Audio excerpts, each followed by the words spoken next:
the startups that became large organizations like the Amazons of this world, Apple, Google, um, even what we call the legacy IT business like IBM, Mm-hmm. Packard, they all, right now, they all manage the projects using the Agile. They rarely use the old classical waterfall method. Okay. Okay. Okay. And how many years or how long have you been involved with your startup? Um, my haha moment, as I call it, Yes, we have them. Yep. was in the fall of 2014. Okay. Yeah. Okay. And just to give you a sense, where are you located in the US? I'm in Wisconsin. Okay. Um, most state, and Luke, whenever you want me to shut up, just tell me. 'Cause we were Well, waiting for you and making yeah, conversation. yeah. Well, you know what, Sylvie? What I just found out What? that the CERB tax Mhm. benefit we had.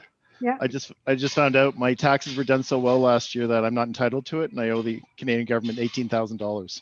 Aye, aye. Yeah. So I'm having my accountant trying to figure that out. And I apologize to you on the call. I'm actually on with my bank and I've been on hold for 49 minutes. So if I all of a sudden disappear, it's because I have to deal with this, and we're in good hands with Beth on that. We That's are fine. going to get started in a few Yep, go ahead. minutes. Yeah, on that. So you were saying, Sylvia, it's just, yeah, just thought I would.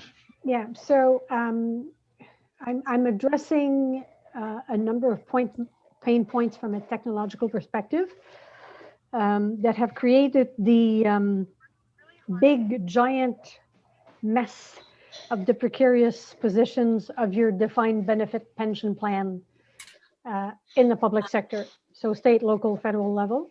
Yes. Now, you have the same issues are found also in the private sector. Let's not kid ourselves. Mm-hmm. But in the private sector, it's if the companies are quoted on the stock market, it's the analysts and the investors who decide to live with that risk. Right. But on the public sector, it's the taxpayers. Different. Right. Yes. Yeah, Mm-hmm. yeah. And I'm not winning a popularity contest. I don't. I don't And that, because the technology is disruptive. Yeah. Well, that's a good place to be in. There are nights I'm not sure. Right. Well, that's why you're here. That's why you're here today. That's right. Yes.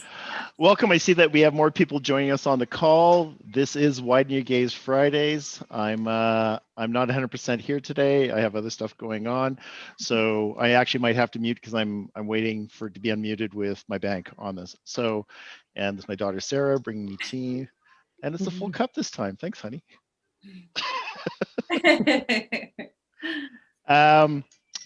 So we're at a couple minutes after. If people want to put in the chat where they're coming in from or where they're calling in from today, and any questions that you have for Beth on mindfulness, I'm sure that she wouldn't mind answering those questions on that. And Beth, tell us, how do you like to present today? Do you want people to ask questions, or do you want them to hold on right to the very end? No, I think as soon as those questions pop up, just interrupt me, because I'm not sure that I'm going to be able to see if you have a hand raised or whatever it is. So if you do have a question. Oh, hello, 1 second. If you do have a question, please just go ahead and interrupt me. So I think we'll probably get started then. So again, if you do have questions along the way, just interrupt me. But I'm just really excited to be in front of you today. My name is Beth Kroll, and I am the Hippie Banker. And I am a life coach and a business loan consultant. And my goal is to help entrepreneurs overcome two of the most significant challenges they'll face in starting and growing a business.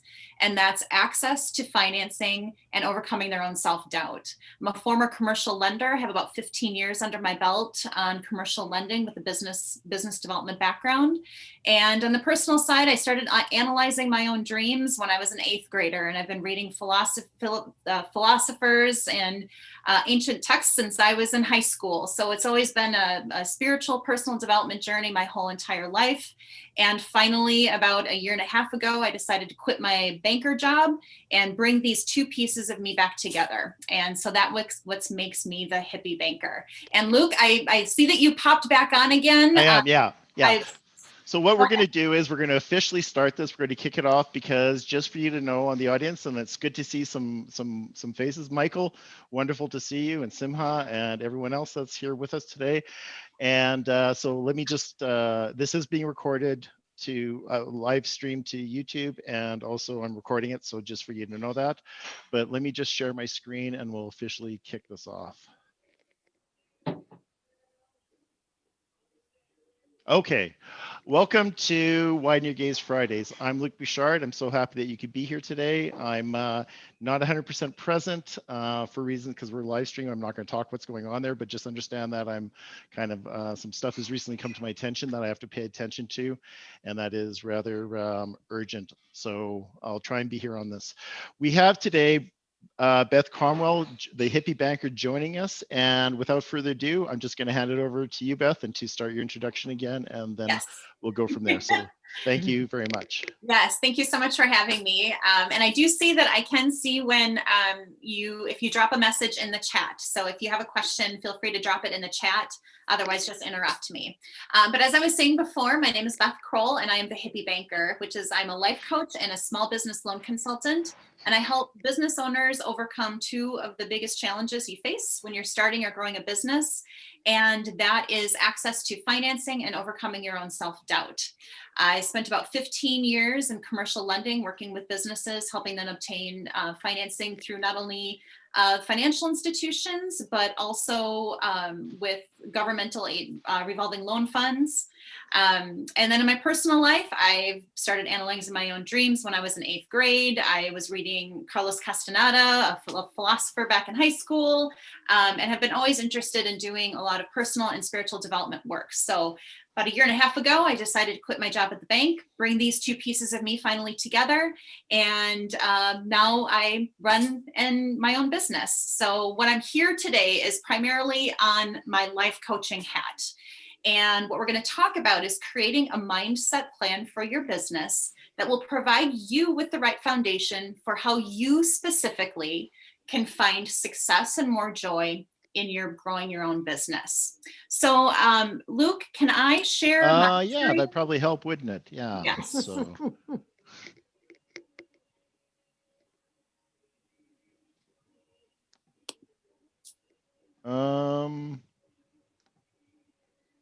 I already made you a host, so you don't have access to it? Oh, let me see. You'll be right on the bottom of sharing screen. Oh, here we go. Okay. All right. Okay. So now hopefully you can all see my screen. Yes, we can. Okay, great. Oh. Okay, so I'm gonna get this quiet over here. Okay. So, good things happen to those who hustle. I love this quote. I don't know if Anais Nin actually said this. I have no idea. I Googled it and came across this quote. But if you're an entrepreneur, you're very familiar with the word hustle. I'm sure many of you heard about either something being a side hustle, or if you're trying to sell your product or your service, that people will tell you, you just got to get out there and you got to hustle, man. You got to make this work for yourself. Well, for me, this does not work. I am not a hustler. I mean, and I was an athlete growing up, so I understand what it's like to hustle. You know, I remember running down the basketball court. Hey, Elliot, pick up the pace. You got to hustle out there. I get it. But when I hustle, I get tired. And when I get tired, I get cranky. And in thinking about this in terms of your business, tired and cranky, I start to get impatient. And when I start to get impatient, I start to feel defeated. And I start to question myself, well, you know, maybe I'm not a hustler. Maybe I'm just lazy. And if that's the case, maybe I don't deserve success. Maybe good things aren't going to happen to me, and then maybe I should just quit. And if you're an entrepreneur, you've probably gone through that series of thoughts in your mind once or twice before. And this exactly happened to me. When I first started my business, I had somebody advising me that had my best intentions at heart, that believed in me, that had this type of an approach. And nothing wrong with that if it works for you. But if this particular mindset doesn't work for you, which it doesn't work for me, well, then what do I do? And I Googled it. I Googled, what does hustle even mean? Well, it means work hard relentlessly in the face of discomfort to achieve your goals, doing whatever it takes. That makes sense. And why wouldn't that apply to entrepreneurship? Well, it does, but it doesn't for me. So what if I don't want to subscribe to this? What if I don't want to subscribe to this mindset? Then what do I do? Well, maybe I just need to change my mindset. And I just say to myself every single day, good things happen. Changing my mindset. Yep. It doesn't happen like that. It doesn't happen overnight. You don't just change your mindset. It's the same kind of reaction I get when people would tell me, well, you just need to get over it. Oh, great. Thanks for telling me. I had no idea. I just needed to get over it. Or you just need to forgive them. Oh, yep. Okay. I'll do that tomorrow. I'll wake up and I'll just forgive them tomorrow. It doesn't happen like that. So what I'm going to be here to talk to you today about is that changing your mindset, thinking positively, all of these things we hear don't just happen overnight, but the framework that I'm going to give you today will help you create a core foundation that you can actually hold on to, that will allow you to stay true to how you uniquely can find success and more joy in running your business. It'll also help you stay true to the kind of business that you want to run, along with the type of life that you want to live. And I'm not here to motivate you. I'm not here to inspire you. These are things that we know feels good in the moment, but eventually we wake up the next morning and we forget it. Creating the content for your mindset plan takes time and it takes work. It's going to require you to be really honest with yourself, to crack your rib cage open and really see what's there. And just like writing a traditional business plan, I can't tell you what goes into your specific plan. But what I can tell you is the structure.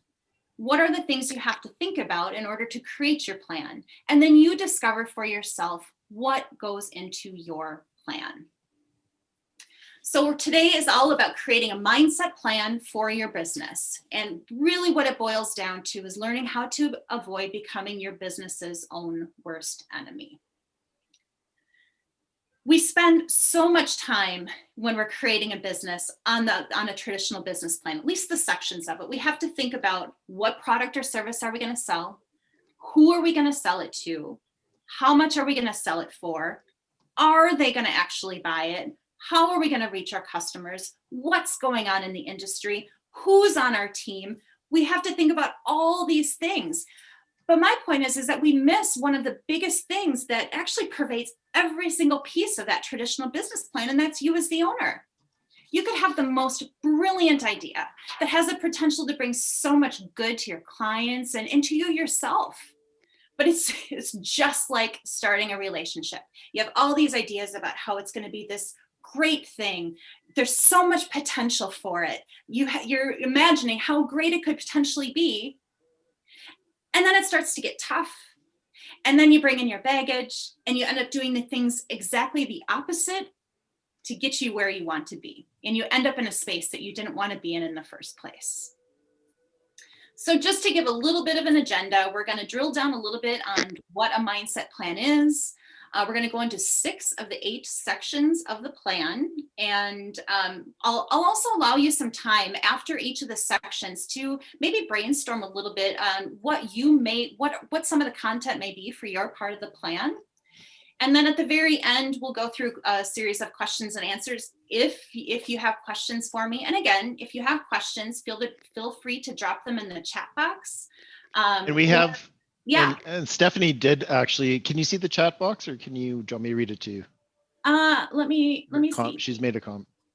Oh, you know what? I can't see the chat box anymore. She writes, I'm chronically ill and building a website and business to benefit chronic and rare disease patients in a new way.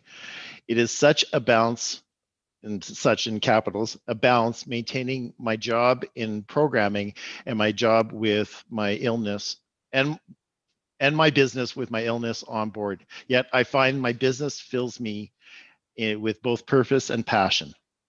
Yes. Yes. That's beautiful. Because a couple of thoughts that were going through in my mind as you were reading her comment is that, part of what you have to get really clear about is what is resonating with you, what feels good and what's filling you and what's draining you. So, the fact that she's got some illnesses or illness within her right now, that's no small thing, and that takes energy, that takes out of us. But understanding what's going to fill her back up and being aware of that, that's a piece of it. That's an absolute piece of it. So thank you for sharing that. Right on. All right, cool.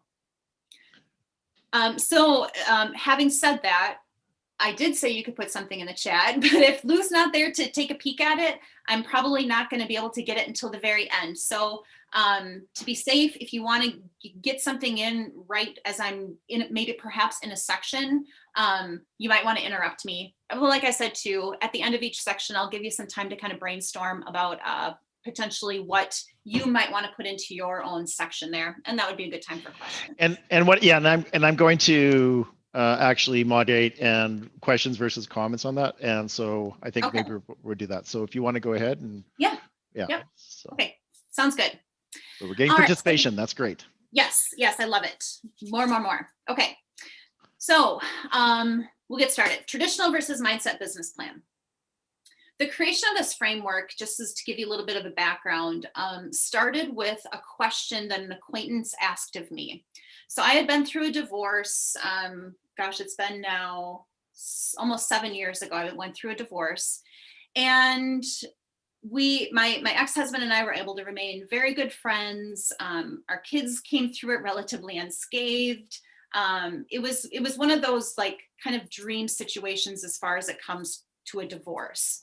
And so she approached me to have coffee with her. And so she was kind of talking about her own struggles with marriage. And then, invariably the conversation came over to me and asked me, how I handled my own marriage, my own divorce. And then she asked me, well, how have you managed to make all of these changes in your life in such a short period of time? And I hadn't really given myself the chance to look back and see all of the changes that I made, but I made some pretty significant changes all within about 5 years. So I got a divorce after being married for 13 years. And the divorce wasn't a no-brainer to get out of it because it was physically abusive or emotionally abusive. It just wasn't the right marriage for me. I quit a job that I had been at for 10 years, which I was successful at, and I was well paid, but I had hit a ceiling and couldn't move on past from that.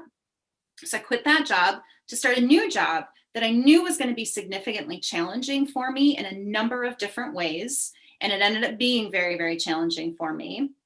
I met and married my now husband, within a period of 9 months. And then I quit that job that I took to start my own business without having any clients on my roster and no prospects to speak of. And she asked me, weren't you afraid? And when I thought back at it, I really wasn't. I didn't really feel a lot of fear. So when I thought about all those decisions that I had made and how I made all those decisions, and I started to think about my own business, and as I was working with my clients who were entrepreneurs starting and growing their own businesses, I realized that in all of it, I was really relying on this mindset plan. And I had to take some time to think about what are all the pieces, but in my personal life, and very much so in starting and growing my business, this was the framework that kept me sane. And this is the framework that kept me going forward. I always had very clear intentions about what I was doing, and I wanted to be, whatever it was, I wanted it to be of benefit. And this is personal and business. I had very clear beliefs and values that supported my intentions. I was aware of the baggage that I was bringing into any of these new ventures.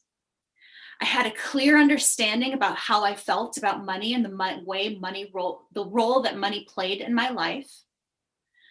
I had an understanding of who was around me and who was affecting my decisions.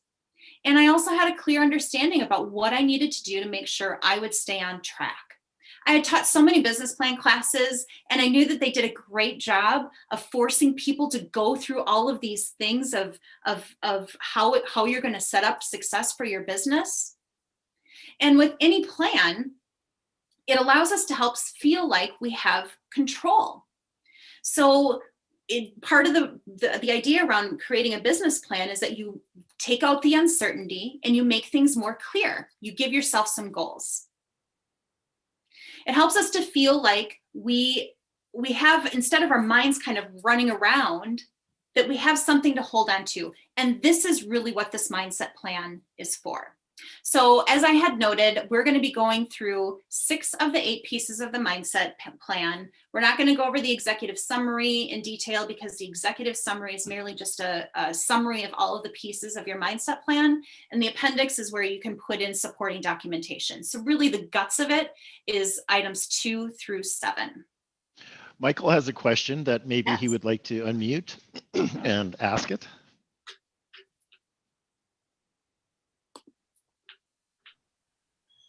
Hi, thank you for the presentation, Beth. I have a quick question. Yeah.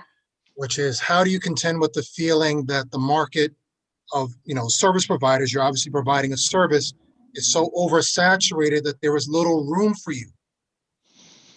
Say that again? How do you contend with the feeling that the market of people providing the same service that you're providing is so oversaturated that there is little room for you, if there's any room at all? So so a part of that is determining if that is really something that's true. Because if it's something that's maybe you're getting the sense that maybe that's the fact, or maybe it could be, maybe it's not oversaturated. The worst place for an entrepreneur to be is 50-50. Something's a 50-50 chance, because if there's an equal chance of 2 things happening, it's going to be really hard to make a decision. So if it's really truly a fact that the market is oversaturated for the product or the service that you're trying to enter into, then you have 2 choices. You have the choice of either finding a different market or figuring out how to differentiate yourself within that market. So to me, the mindset question is this something that is really true, or is this a story that you've told yourself, that you've convinced yourself of, and now it's preventing you from moving forward in your business? Does that answer the question? Yes. Thank you very much. Well, and I actually have one more question, or one more observation. What if you're being influenced by people who are trying to help you, but they're kind of casting doubt? Because sometimes we have the people that think that they're helping us, saying, "Oh, that's not good. We don't want you to get hurt. Don't go down that path." How do you deal with that kind of naysayers, or conversely, the ones that are just gonna, and I'm not gonna be kind here, but no, I'm gonna be kind, that are just so, you're enthusiastic. I was gonna say blowing sunshine up your ass, but anyway, they're so enthusiastic that they're just behind you doing it, and then so it can be both ways, right? If we're being influenced. So that's what came up with Michael. Thanks, Michael, for your question. I always know you have some brilliant ones. Yes. Yeah, that was a great question. Thank you. Yeah. All right. Very good. Well, if there aren't any other questions to this point, then we will get on to Beth. I just want to ask your opinion on something. Okay. Regarding the what if the market is crowded? And it's my experience, and I want to know if this is your experience, that if you're really passionate about something and you become the best in that space, it doesn't matter if it's crowded, you're going to be able to get the business anyway. Yeah. Yeah. Yep. I mean, I think that's a great point, John. And that really comes back to a belief in what you feel you are here to do. So if you feel really strongly that you have that uniquely positioned service within a saturated market, if you truly believe that, then that's going to be the mindset that's going to propel you to keep moving forward. But it's as in with anything, to be aware of when things are ushering you forward, when the things are lining up for you, that you're on the right track, and also to be aware of when there's things that keep pushing you off, that maybe you need to go in a different direction. So to be a little aware and reactive to what's happening in the environment. But I think you're absolutely right, John. If you do feel passionate about what it is you're doing, and you feel like you have a superior way of delivering whatever product or service it is, then I think that's what carries you forward. Yeah, and I think you need to really believe that and convince yourself of that, because then you're going to have the confidence you need when you're going out and getting business. Yes. If you feel like nobody should come to me, why would they come to you? Right. Yes, that is exactly. So the part about belief, that's precisely what I'll be talking about. Yeah. If I may add, I think that belief has to be verified also by the market, that it really has to be tested and confirmed, because self-delusion is a thing. But I like the idea definitely to start out with the belief. Thank you, John. I definitely think that you have to start out with the belief, and then it really does have to be sort of verified over a period of time. Yeah. Right, but what we're talking about here is that, are we trying to sell sand in Saudi Arabia? It's just like, right. Right. And it's just like, yeah, it's a great product, right? Well, it turns out that Saudi Arabia actually does import sand. Mm-hmm. I just recently learned that. So, it's a Wow. different, because the sand they have there isn't good for making concrete. Yeah. Yeah. So. And I mean, I guess the thing to keep in mind too, so that work to figure out, is there a market? That's your business plan. The work to figure out if you have a market, that's not in your mindset plan. So they kind of work in tandem with each other. So the business plan is going to help you figure out if there's an actual tangible market. The mindset business plan is going to work on you internally to get you to believe what it is that you're seeing out there. All right. Good questions. And here we worried no one was going to show up. I have a question. Yes, please. Hi. This is Stephanie Fisher. So my question is, so I have 2 jobs right now. I work from home, and with those and my illness, it can be very, very tough. Even though I've got the passion for my business, and I see it in my dreams, I see it happening, but it feels like I'm stuck because I've got those jobs that I need, since I'm all on my own. Yeah. And I am unsure of a way to break forward. It seems like I need funding, possibly a partner, maybe both. Yeah. So there's so many questions, right? There's a lot of, you're experiencing a lot of uncertainty. You're experiencing a lack of clarity of your path forward. How is this possibly going to work? Part of my job as a coach is to help people get clarity on those things. So to take all those questions that are kind of swirling around, pulling them down, facing them, and then starting to do the research or the work to get answers on them. So whatever question it might be, is that if, so you ask the question, well, do I need financing? Well, let's answer that. Because sometimes those questions just hang out there and they act as a complete fog. So you can't see how to move forward. So if you have those questions, pull them down, answer them, put them to the side. So then you can grab the next question that's kind of swirling around in your head. With starting a business, growing a business, and with this mindset plan, they're not things that you just figure out as you sit at home for a day. These things take time to discover and for them to unpeel and to become aware to you. But that would be my advice, is to, whenever there's a question that pops into your mind, well, what about this? Get it out of your head, write it down, and then you can see how you can start checking these things off and making some progress moving forward. So clarity that's what sounds like that would help you. Yeah, in a way, yes. So I definitely I need to be clear on whether or not I need funding. I think the up in the air part is my own illness. Yeah. Um, Yeah. Right. It's not knowing how in a year from now, I'm going to be able to, if I start my business, continue my business or what. Mm-hmm. It's certainly complex. That adds another layer of complexity, which is not to say that it's unmanageable or undoable, but it just adds that other additional layer of kind of crap that you gotta clear through and deal with. There's multiple ways that you could look at it and manage that, but it's something for you to work through, and there's not a right or wrong answer with that. It's more of just figuring out how are you going to manage it?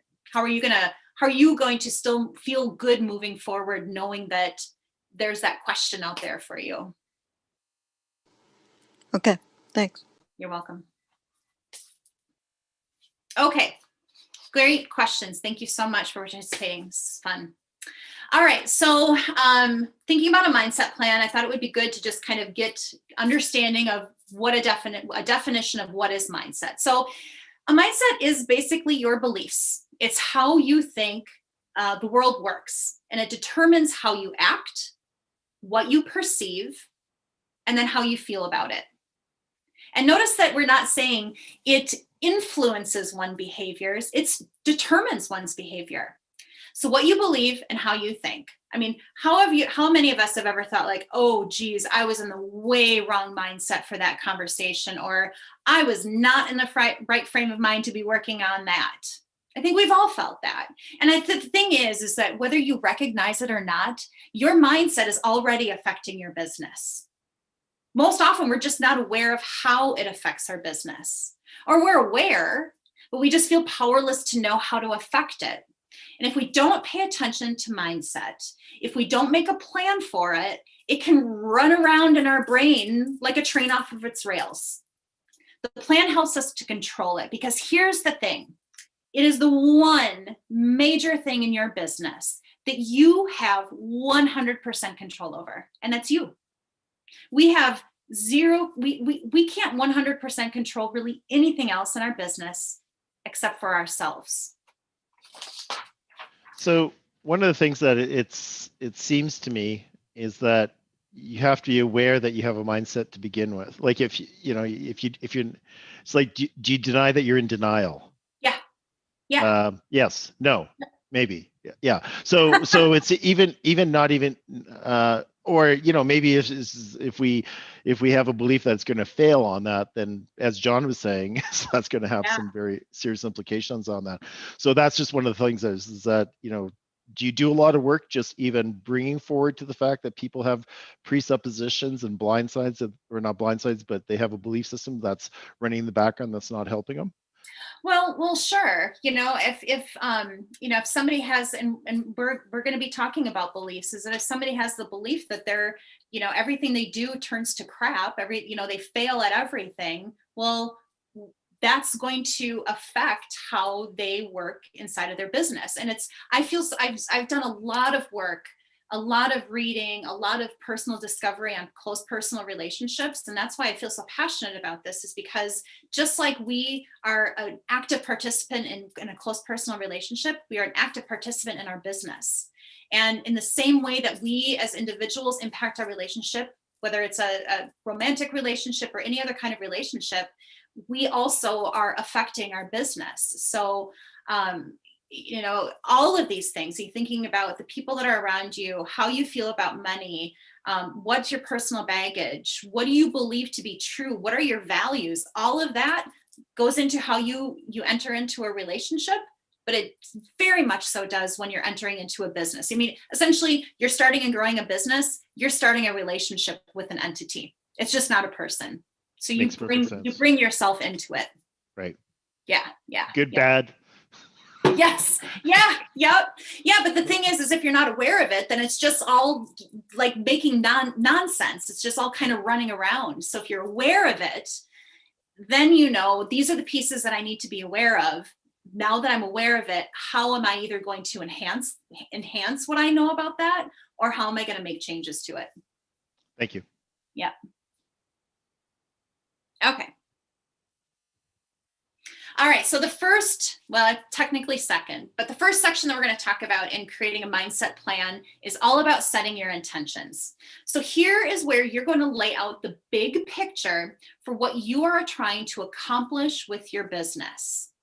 And it's going to be beyond what the product is, what the service is, what the size of the market you're trying to build, what market share. It's beyond all of that.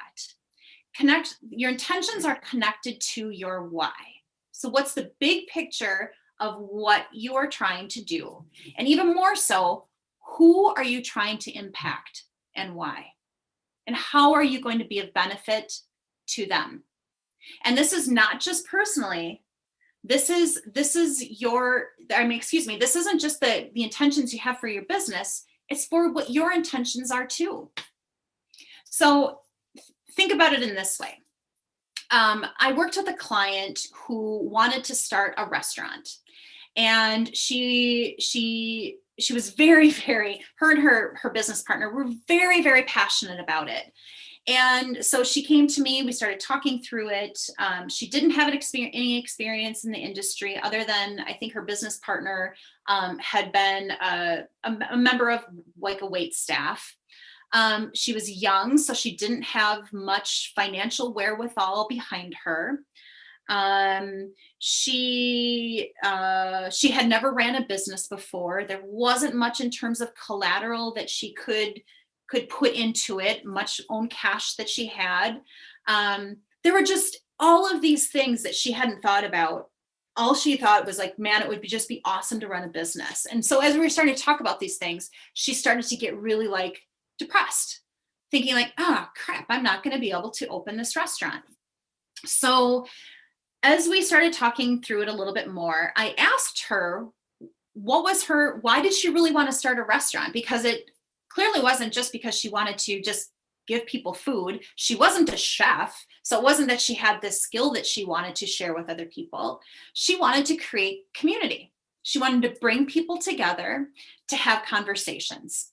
And so once I got her to realize that that was her true intention, then we were able to pivot and find a different way that she could still hit her intention. So her intention wasn't to open the restaurant. Her intention was to bring people together with meaningful conversations, essentially. And now she's a podcaster, and she's doing great. But if she wasn't aware of what her intention is, that would have really stopped her. So it's important to have the company intentions clear. So it acts as almost like a lighthouse on the shore. And that's why I have that image here, that's the lighthouse on the shore, which you are always aiming at, but it doesn't necessarily matter the path that you're going to take to get to it. And, to go a little bit further with this, when your intentions for your company are to be of benefit, that's when the universe shows up to support it. That's when the universe is going to help pave the way to get you to meet that intention. The universe doesn't necessarily care whether there's another restaurant on the street, but it does care to bring people together to communicate and create community. So you focus on your impact. What is the impact that you're trying to make? And keep in mind that this is not just for your company, but it's your personal intentions too, because that tends to get lost with people. So I was working with another client that she started a business after she had her first baby, and she wanted to spend more time at home with her baby. And so she didn't want to go back to a 9-to-5 job. So she wanted to create this business so she could stay home. And so she did. And the business was extremely successful. So much to the point that when she was giving birth to then her second child, she was to the point where she couldn't stay home with her child. So she had created this business And it ended up being completely out of alignment with her original intention. So here's the other thing. Just because you have the intention now doesn't mean that that's going to be the intention for the rest of your life. So for her original intention was to create a business so she could stay home with her kid. She started to feel all this angst because she had created this business now that she was going to have to hire a babysitter. She was feeling terrible about it until she really understood what her new intention was. And her intention was to have the flexibility to be able to spend time with her kid when she wanted to. But her truly intention was to have freedom. Her big intention for herself was freedom, and that freedom to choose whether she was working in her business or staying home with her kids. So this whole thing is this section is about creating that big impact for why you want to run your business, and then figuring out what do you want for yourself too, because you don't want to create a business that is going to make you miserable. So as you think about your business that you're starting, what is the impact that you want to make in your business? Who do you want to impact and why? And is it going to be of benefit? And then think about what your intention is personally for it. And don't think in terms of, well, I want to make $1 million. What does that $1 million give you? Because maybe if it does give you the freedom, if it does give you safety, maybe it's not $1 million. Maybe it's less than that will actually get you to that intention. And we'll pause to take a little brainstorming time, and also go through any questions.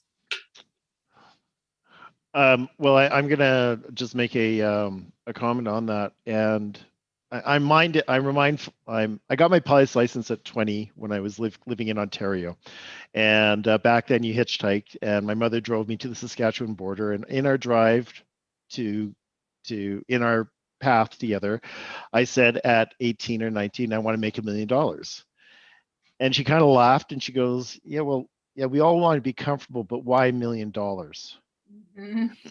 So it's this number we kind of, it's like these online gurus that are saying, oh, make a 6-figure income, charge it's just this kind of this amount they throw out, kind of on that. And I don't know if people are as clear, like, why exactly. It's not the money they want, it's what the money affords them, and that's I think we kind of get confused on that. And also how we define success, would you not agree, would also come into that? If and I'm not sure, I wouldn't be surprised if you cover that, but I think that would also be part of what you have to help people navigate through. It is. And again, what the setting the intention does is that so if your goal is to reach $1 million, to make $1 million, well, first of all, the universe doesn't give two shits about whether you make $1 million or $200,000. So that intention is not really going to be the one to set you on your course. And I lost my train of thought. You were talking about why do you want $1 million, and right. But the reason you set these intentions is because you're aiming towards something to be of benefit, and there can be multiple ways that you get there. So you don't want to hamstring yourself that you're only going to choose this one way to get to what you want. Then there could be multiple ways that you get there. And then that makes those, if this path isn't working, well, I'm just going to try a different path towards that intention. Other questions as we take a break? And just to let everyone know, we're just about halfway through. And so the time and our people, what other questions do you have for Beth?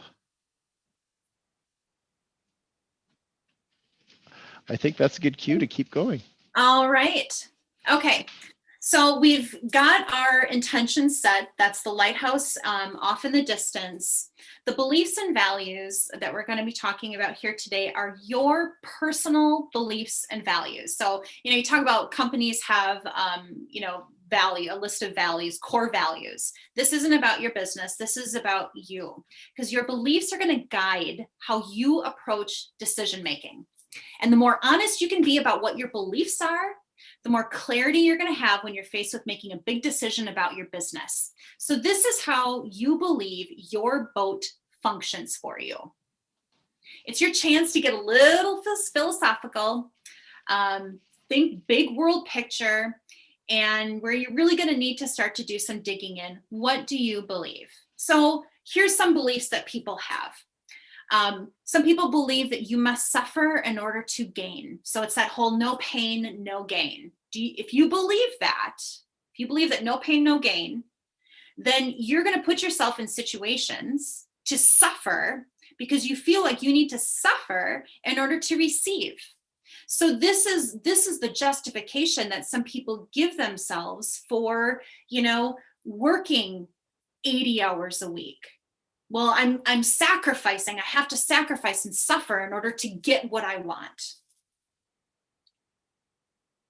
Or if you have boundaries about when you're going to meet with clients, well, I have to do these things that are outside of what I have determined as works for me, because I need to experience that pain in order to receive.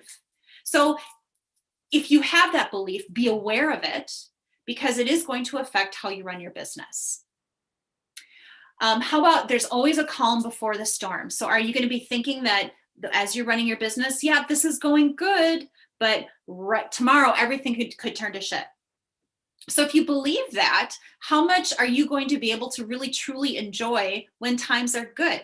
And do you really want to live your life constantly feeling like everything is about to turn bad? Do you really want to create a business that is going to make you feel that way? And it's probably going to make you much more risk averse. So we know as an entrepreneur, we have to have a good relationship with risk. Entrepreneurialism is completely associated with a tolerance for risk. So if you think that the bad thing is right around the corner, it's going to be really challenging for you to take risks within your business. Something I'd like to add with that also, Yep. if I may, is you have to make hay when the sun is shining. You don't know when the next money's coming in. So you have to constantly be, you can't turn away a file, you can't turn away a client because they may not come tomorrow. Right. So, right. So it's just like, and so months, maybe years go by, we haven't taken it because it's that fear that it's not going to, there's a finite amount of work out there. Right. Yeah. And conversely to that, if you believe that the world is abundant and that you are resilient and you'll be able to make hay whenever, whether it's shining or not, that's really going to change how you approach your business. It's really going to change how you make decisions about your business. If you feel like, you're the unluckiest person alive, like bad things always happen to me, well, then anything that happens in your business, you're going to run into your first roadblock and you think, well, there's that bad thing. I knew it was going to happen to me. I guess I'm not going to be able to be an entrepreneur.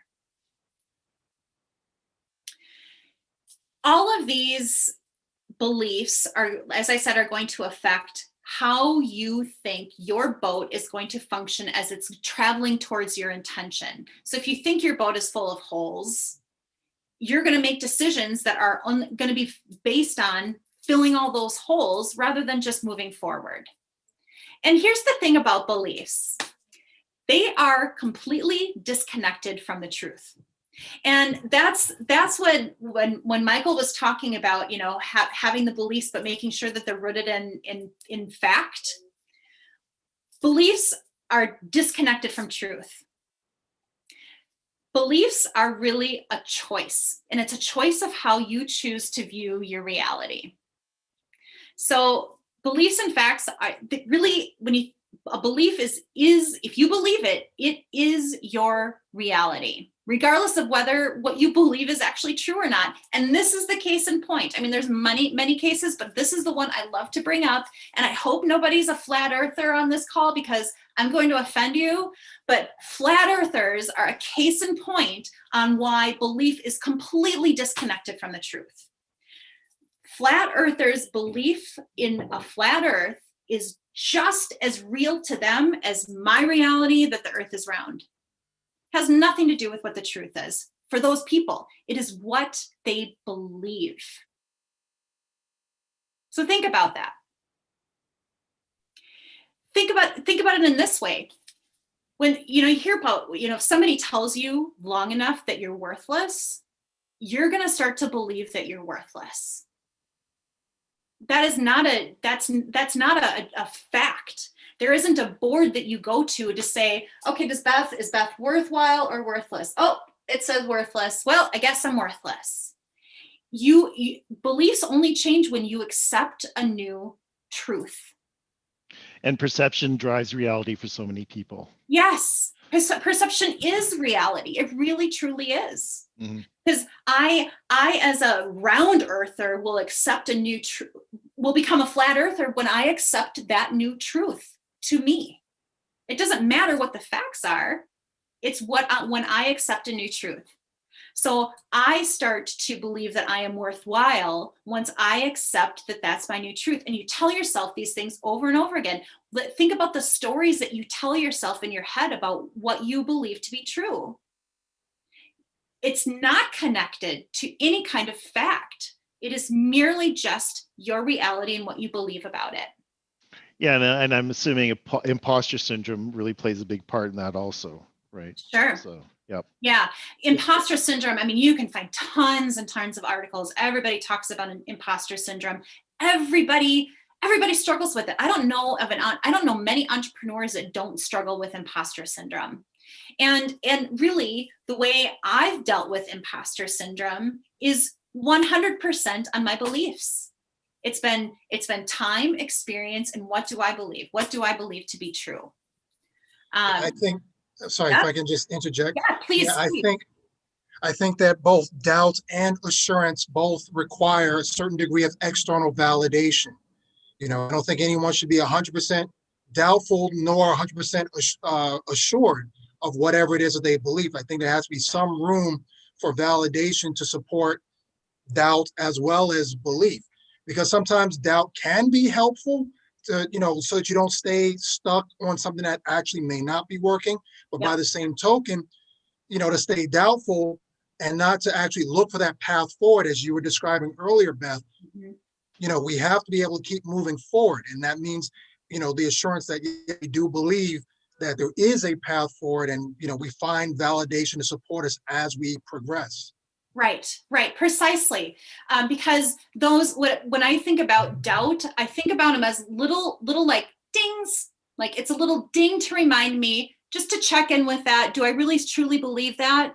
Yeah, I do. Or no, I think maybe I need to get some more information on this. I'm going to explore this a little bit more before I go back to what I believe, or if I create a new belief. And that's when it's accepting a new truth. It's being open to the possibility of accepting a new truth. So it's not being blind at all. It's having your eyes wide open. But when you have the much bigger picture of belief, much bigger picture of intention, then it's easier to kind of wiggle within those paths, that you might get tipped off here, but you might go back here. And that's the awareness exactly that you're talking about, Michael. Great point. So being the gatekeeper and the moderator on this, I'm just going to go, we have some more questions, and I'm not sure if that's gonna, maybe we need to hire you for your information. Are you, because there's a few comments in the chat box, so I also don't want you to feel like you're running out of time, because you're worried that you weren't gonna have enough time. And I know. I thought I wasn't gonna have enough material, but my goodness, I think I have too much. Okay, so what we're going to do is, we're just going to hold off on the questions, off on the comments, and then you're going to go through that, and then we'll at the end on that. So we're changing the rules midstream, folks, and we're just going to, because actually we were entertaining this because Beth didn't think she had the full 75 minutes to cover, but you guys are so damn engaging. Stop making us look good. Yeah, it gets me really excited. So, okay, well then I'm just gonna plow forward with the rest of this, and then hopefully there'll be some time for questions afterwards. Okay, so we went through the beliefs, the values. The values are, so you've got your lighthouse, your boat. The values are your directional coordinates. So these are gonna make sure that your decisions are in line with what your intentions are. So it allows you to run your business authentically. So it gives you your direction on these are the coordinates through which I'm going to make my decisions. So there's a really, really great exercise that I have all of my coaching clients do before we start working together. And it's by Richard Barrett. It's a personal values assessment. I will have the website on a subsequent slide. But it helps you identify what your values are and if any of your values are going to result in limiting beliefs. So some examples that come from Richard Barrett's assessment are values of family. Do you value family? Vision, adaptability, wisdom, personal image, excellence, community involvement.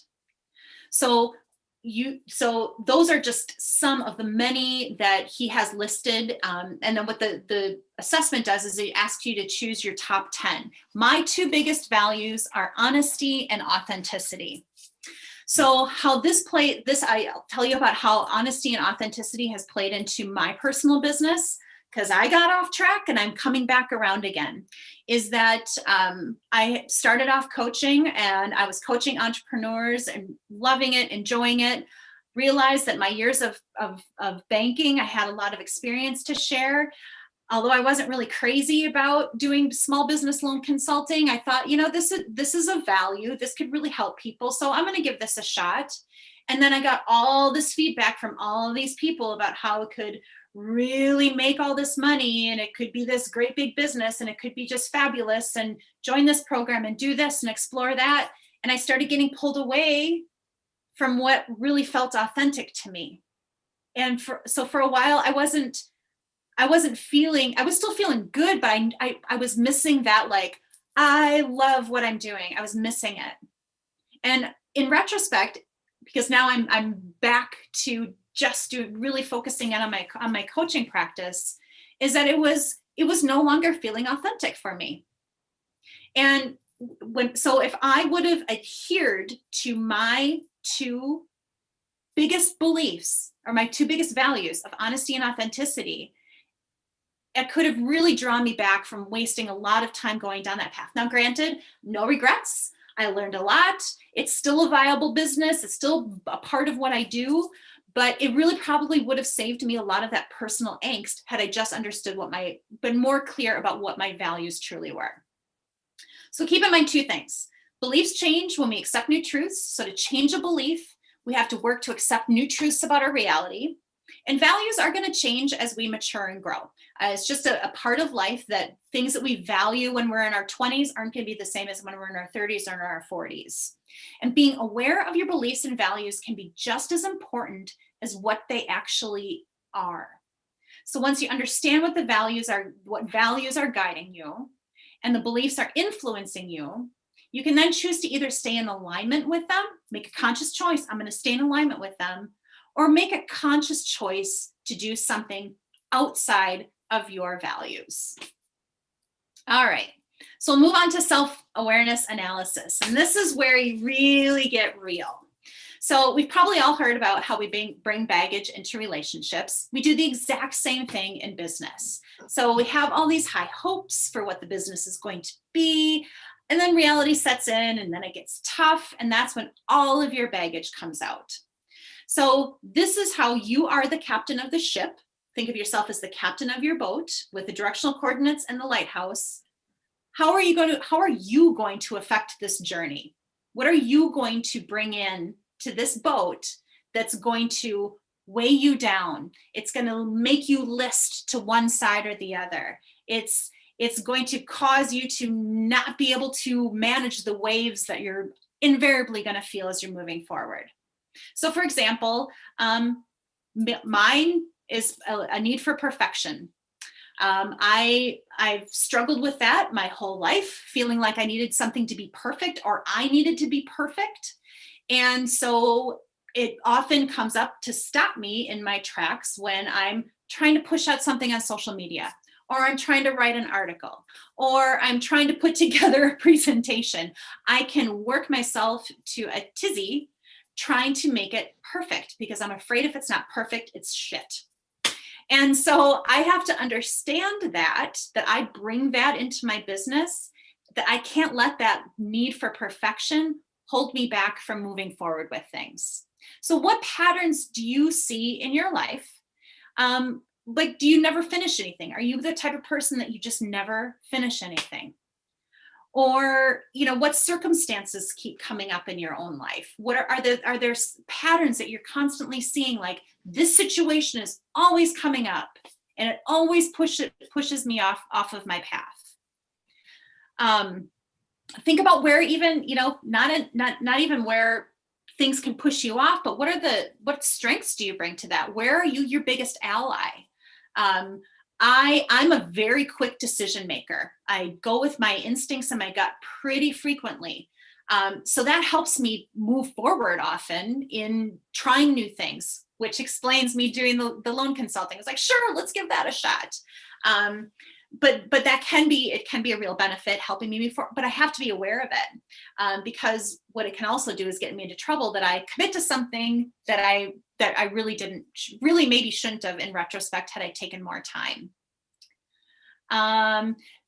The biggest challenge in becoming more self-aware is one of the well, how do you do it?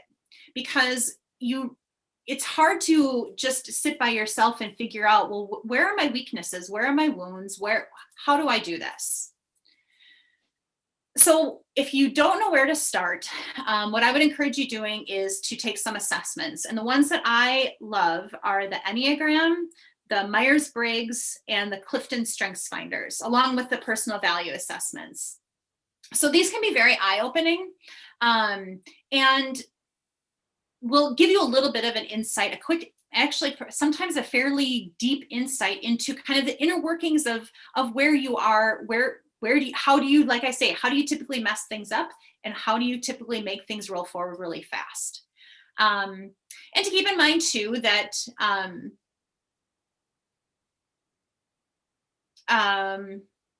these things aren't necessarily a list of things that you need to change. It's nothing that you need to decide, like, I'm going to work on my perfection. It's more of when you're hit by something that triggers that perfectionism in you, and you realize, how is that going to affect my decision moving forward? All right. Oh, and the one last thing about it too is just if you want this to be of benefit to you, try to be as open as possible. And if you read one of these assessments and it's hitting you in your face and you get really angry about it, that's probably the one that you should be looking into the deepest. So, all right, so we'll move on here to the relationship with money. There is often a love-hate relationship with money, and when we have a lot of it, we love it. When we don't have much of it, we hate it. So, relationships often fail. Like, people will say that, marriages, one of the biggest reasons marriages fail is because of problems over money.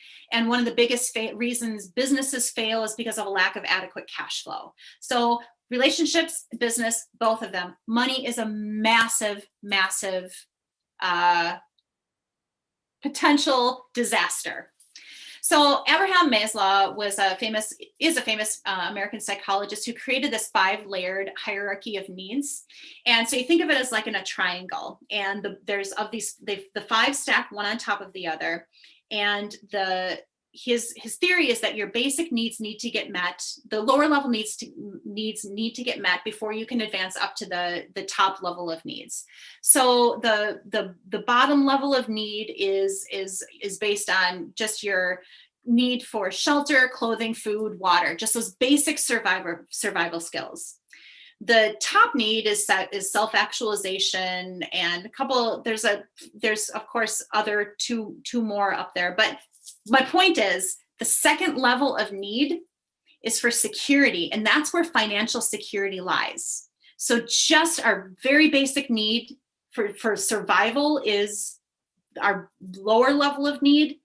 The next level above that is financial security. So financial security is the confidence that your income is going to be able to cover your finances now and in the future.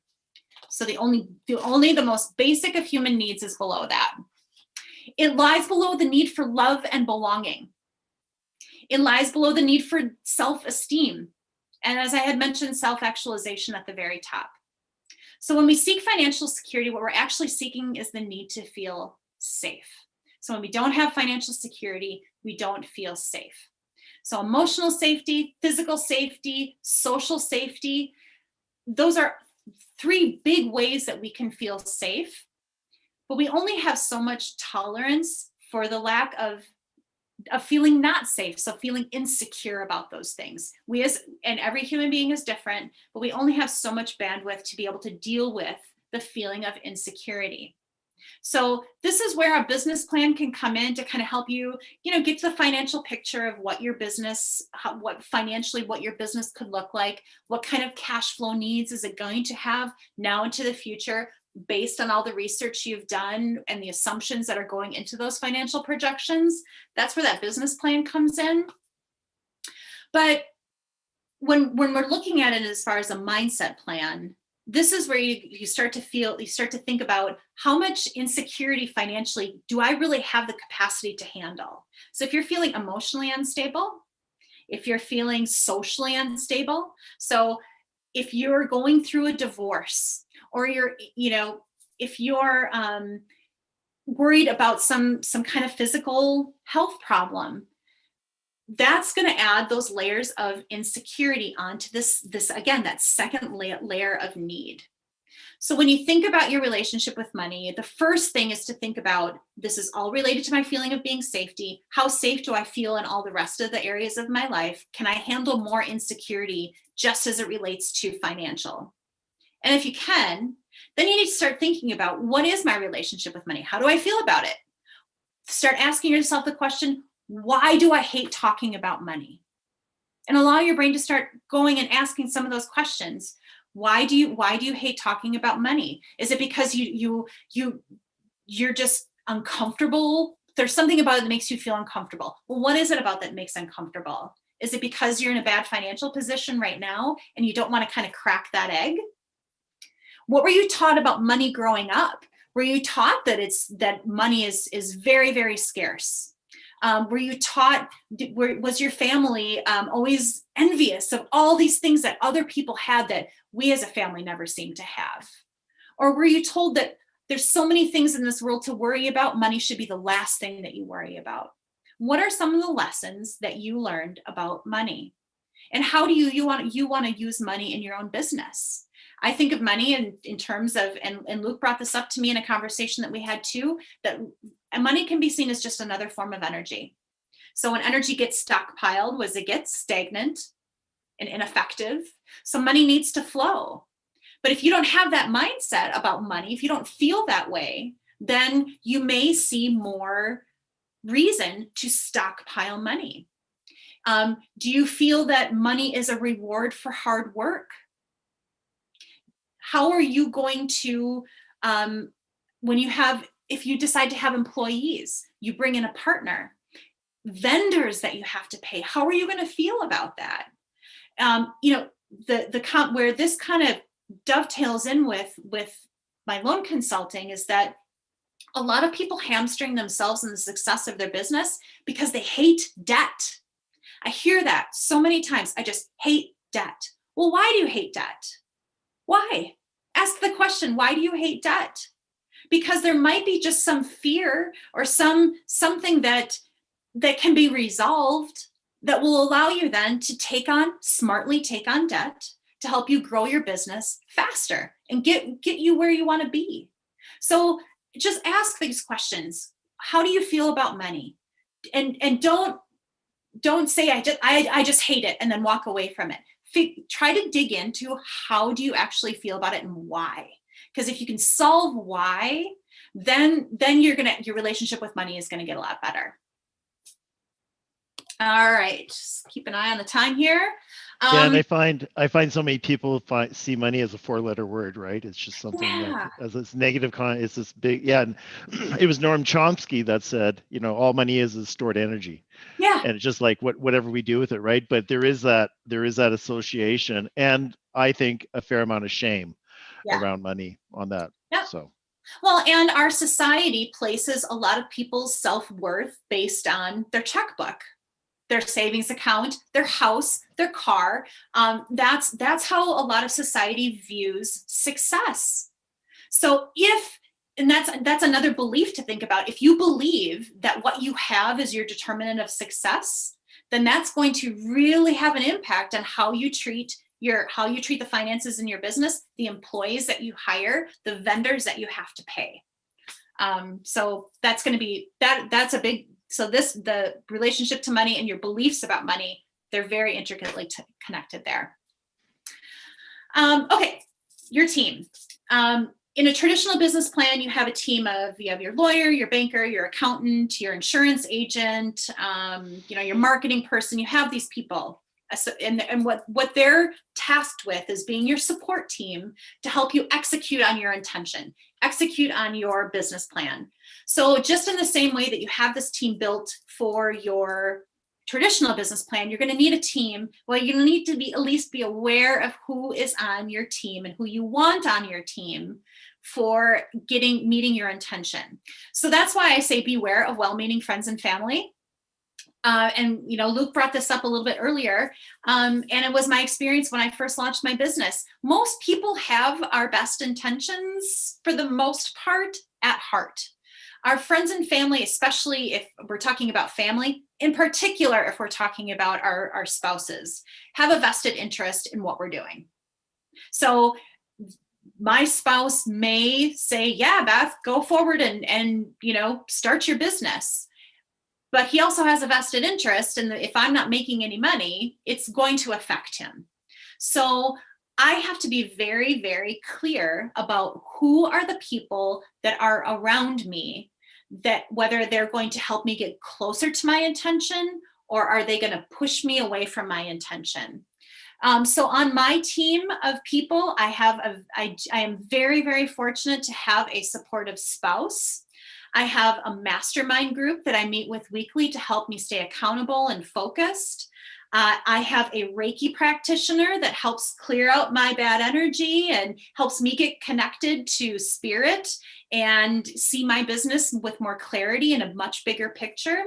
And I also have my extended family around me that is able to support me without too much of the knocking me off my side. But I had to be very clear about that, because there have been times where people would come into my orbit that would invariably push me. Those people that pushed me into loan consulting, they had my best interest at heart. They wanted me to see success. They knew I could be successful in it. They saw a clear pathway, but it wasn't really exactly towards the intention that I had set for myself. And that still is my intention. So it's just to be aware who's on your team, how are they affecting you, in particular, if you're in a close personal relationship, that person is going to have a significant impact. So it's not to say if they're not supportive, you need to ditch them. You just need to make a plan of how are you going to manage that and the relationship at the same time. Because now all of a sudden you're bringing their relationship with money and their relationship with success into that, because you're often, if you're sleeping with that person or in a relationship, it cannot not spill over. Right. Yeah. It's going to happen. Yep. So it's just to be aware of it. So much of this is just being aware of it, because when you're not aware of it, the stuff is still going to affect your business. You just don't know how it's happening. But if you're aware of it, then you can see that it's happening and then make conscious choices to affect it. Okay, so now that we have all of this established, we have the lighthouse, our directional coordinates, our boat, the captain, you know what you're bringing in in terms of baggage, you have your team set up. Okay, now what are you going to do with it? So how is this going to work? So think of your strategy and implementation as like a standard operating procedures for your ship, for your boat. So what are the things that you need to do annually, maybe quarterly, twice a year, monthly, daily? What are the things that you're going to need to do to build into your routine to make sure that you are still on track to your intention? The personal values assessment for me has been a wonderful tool to use with not only my coaching clients, but myself, to see how I'm progressing in my own development, how my values maybe are changing, to see how then those values could then further impact my business. How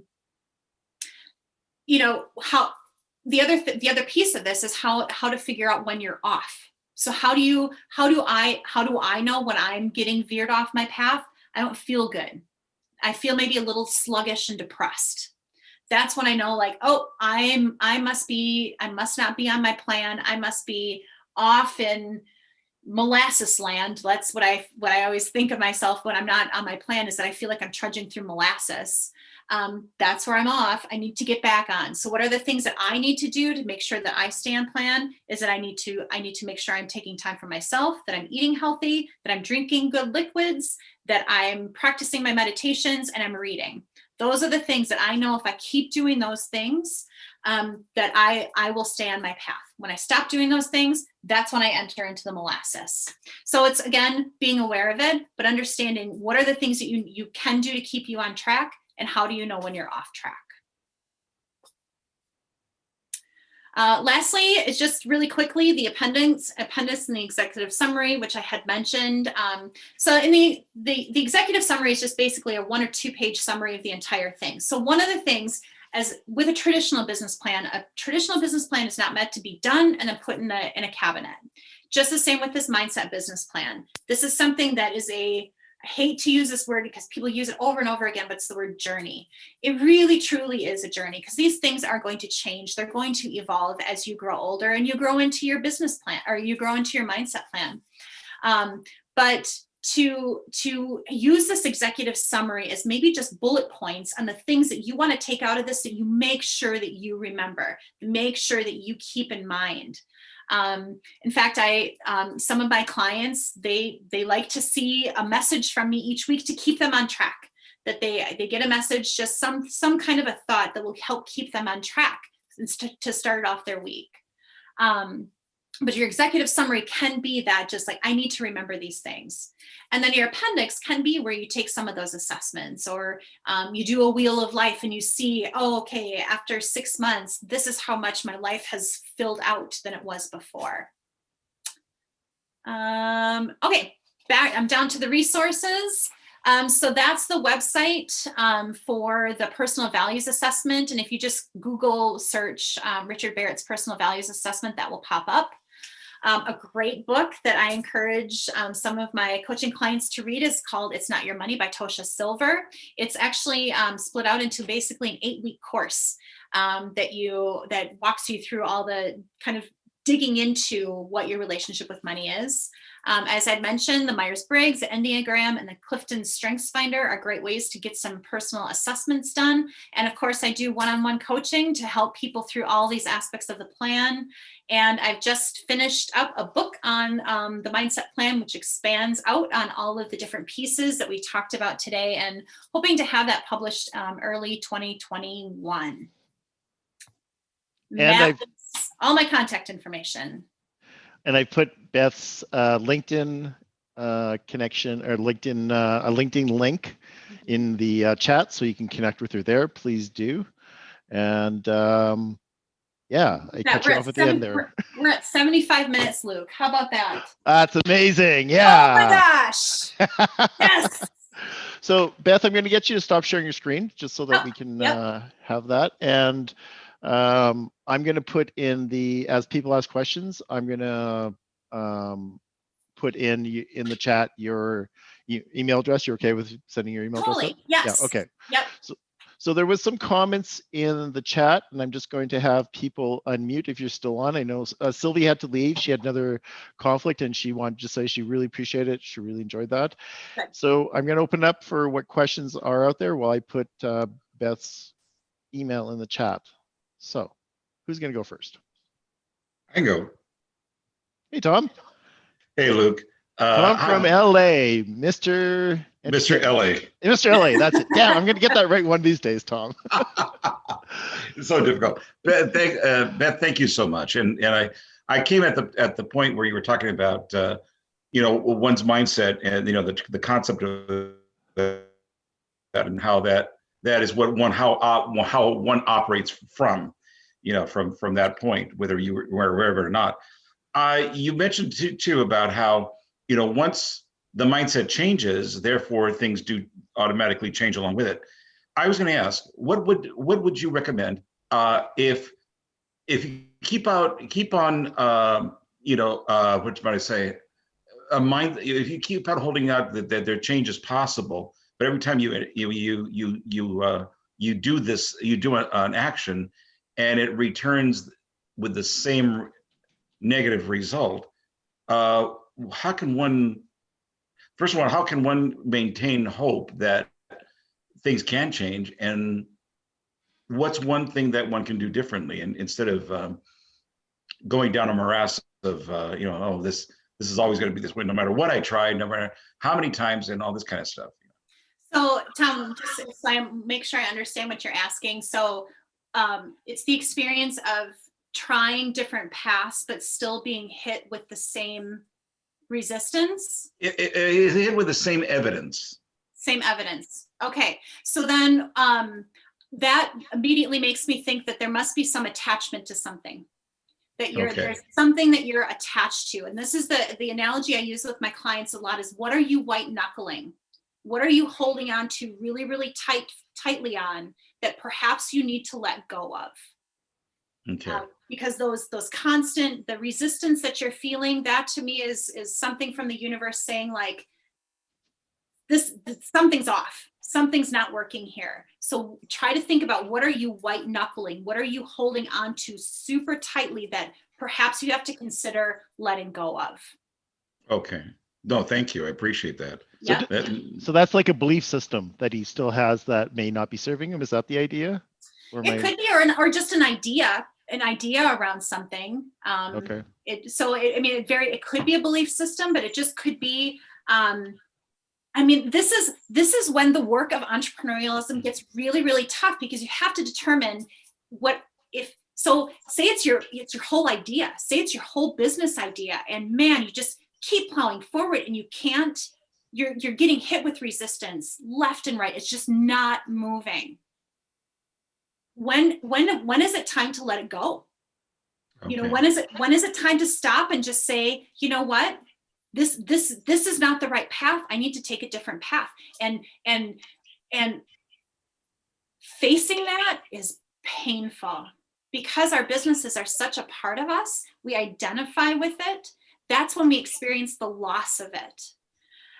So that's what helps if you have an intention that isn't so specific to the business that it is you're trying to launch, then you can say, well, maybe this just isn't the right delivery.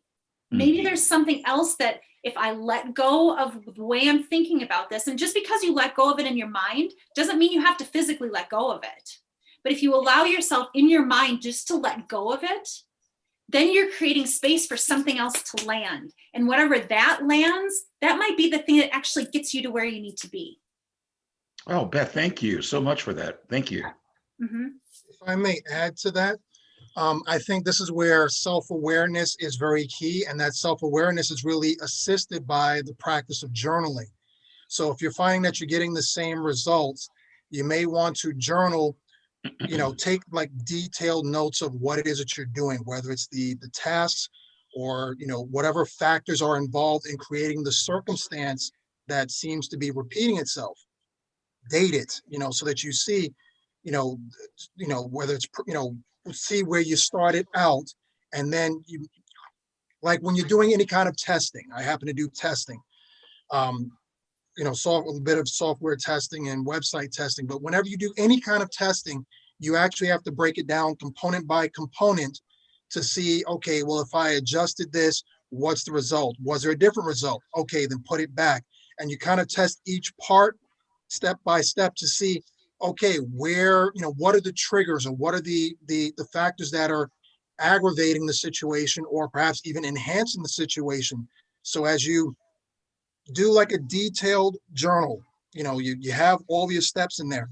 And as you're checking off, okay, this worked in this circumstance, this worked in that circumstance, this worked on that date, this worked on that date, you can then get a better sense of what the driving factors are for your success, as well as for your, your aggravations or your hindrances.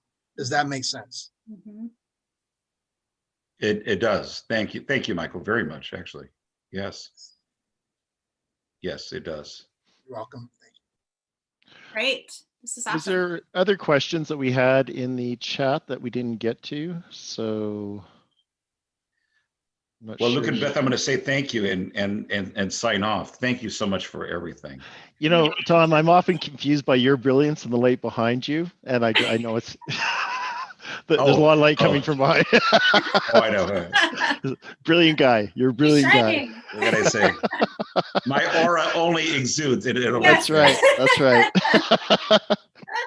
And it's the same sunlight I have here. So anyway, nice seeing you, Tom. Thanks for coming. Same here. Thank you. Bye-bye. Okay, bye. Bye. Thank you.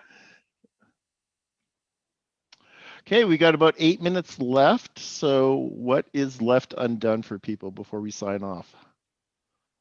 This has been just some really, really fun conversations. I've enjoyed myself. I hope you've enjoyed it and have found it of benefit. I certainly have. Go ahead, Michael. Just one more thought. Yeah, I thank you very much, Beth. Luke, of course, is always a great platform. You always have like the best guests on, on the web. I think there is a lot to be said for belief. I like the way that you approached the entire topic in terms of how our beliefs shape our businesses. There's just, so much about becoming self-aware, the process that it takes to become self-aware, those painful conversations that you have to have with yourself, recognizing and being able to admit, hey, this is where I failed. This is where, I'm a little too attached. This is where, I need to adjust in order to make this work. Even being able to admit when, maybe I don't have the right motive for this. Maybe I don't have the right skill set for this. Maybe I need to reach out and get more training in this. Maybe this is where, all the factors that come into being self-aware and authentic, because authenticity is a very important part of being effective in business. I personally dislike when people say it's business, it's not personal. Business is totally personal. You don't do business with someone that you don't find some personal connection with. And certainly in order for a business to be effective, you do have to give of your soul, of yourself, into not only giving birth to it, but also into why it should exist at all. Yeah, that's brilliant, Michael. I love that. Thank you. John. And building on what Michael was saying about self-awareness, I find I become more self-aware the more I talk with people. They'll point out things about me that I couldn't observe myself. So if somebody is, wants to improve their self awareness, I say talk with your friends, talk with your relatives, talk with people that you've worked with, because that's going to really increase your self-awareness quickly. John, I could not agree more. And that's what first drew my own personal and spiritual development journey started with digging into my close personal relationships. So that was with my family and my ex-husband. And I found that was just an absolute gold mine for personal development and developing more self-awareness. And that's when I started this business and started with this business, started working with the entrepreneurs. Entrepreneurialism does the same thing. It exposes so many of your wounds and your, all those things that you're trying to hide. It really exposes it. So, but you are spot on that people act as our mirrors. They can act as our mirrors if we choose to see it that way, to kind of reflect back on what we really don't want to see. And that is a beautiful space to really dig in and find out what's inside of us and what makes us tick. And I find that I have to put people at ease for them to be honest. Otherwise, they're going to maybe sugarcoat things. And I tell them, look, I'm coming to you because I want your honest opinion. I'm not going to be offended. Mm-hmm. Hit me with your best shot, help me grow. And and that's when I get the most out of these discussions. Right. You're creating that safe space and being very, very clear with your intentions on why so you're not asking somebody, hey, what's bad about me, so that they can only just tell you what's great about you so you can feel better about yourself. I mean, you're being very clear that that's the reason you're asking is because you want to grow. And if they're doing you a disservice if they're not being that true mirror to you. And sometimes I even joke, I say, I know I'm wonderful, but help me figure out the areas where I can grow. Right. And that's a way to approach business too, is because, oh my gosh, I mean, so many people will be like, oh, your business is so great and everything's fantastic about it and everything's fine. What we really do need is for somebody to tell us when we suck, when something's not great, because if we don't know it, we can't do anything to change it. And it's this idea that we want someone to tell us when we got some spinach in our teeth. Yeah. Right? We want it's just like, how long has my fly been down? And you know, somebody recently sent me, John and Michael, I am going to get to you here in a second. On one of my webinars, somebody recently sent me a page of all my spelling mistakes and all my grammatical errors that's been running for the longest time. And it was just like, you know, there's a bit of a party in my head going on of negativity on that, right?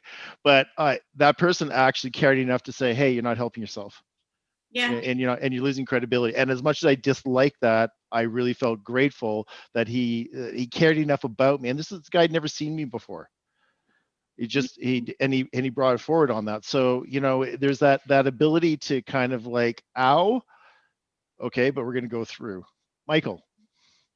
Yes. In terms of seeing oneself, I think one of the scariest things to do is to listen to oneself. I record myself continually. I don't like to hear my own voice. I'm sorry for all of you guys who are hearing me. I'm sorry, because I don't like to hear my own voice. Can I tell the truth?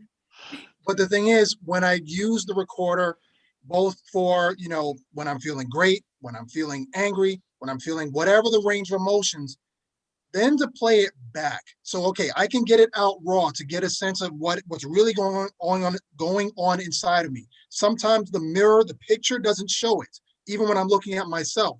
But when I'm actually pouring out, when I'm bleeding into that device, and then I play it back, that's where I hear, you know, both, of course, the you know, I hear myself, how I sound to other people, perhaps, and then also I may hear both the anguish, and I may also hear the solutions. And sometimes just in talking, just working through it, sometimes I actually may counsel my own self, or I may have an answer hearing myself that I can give to myself, say, oh, wait a minute, when you said this, here's what I would do. So it in a way makes me a second person to myself, to where I can then work through some of my issues. Right. Perfect. I love that idea. Yeah, and I think the thing is that do we have the wherewithal and the capacity to know when we're our own worst enemy? Mm-hmm. And somehow we shoot ourselves in the foot. And that's why coaches have coaches. That's why people have masterminds, and that's why people get that second opinion out there, or look for those opinions. And so really encourage you to, if you don't know how you're getting in your own way, reach out to Beth. I'm sure she'd be happy to have that conversation. But, you know, we don't know what we don't know. They're called a blind side for a reason. So on that note, we are at 90 minutes in, and I'm going to actually bring this installment of the Here to There show to an end. Thank you very much. It's great to see the new faces and the people that have supported me through this whole time. And I'm going to bring it to an end. And like I say, you don't have to leave your house, but you can't stay in this room, because Beth and I I just need to close the loop with Beth here on this. So yeah. Thank you very much. And I did see your email, Chris. So. Thank you so much. Great questions, great feedback. It was very fun. Thank you. Take care.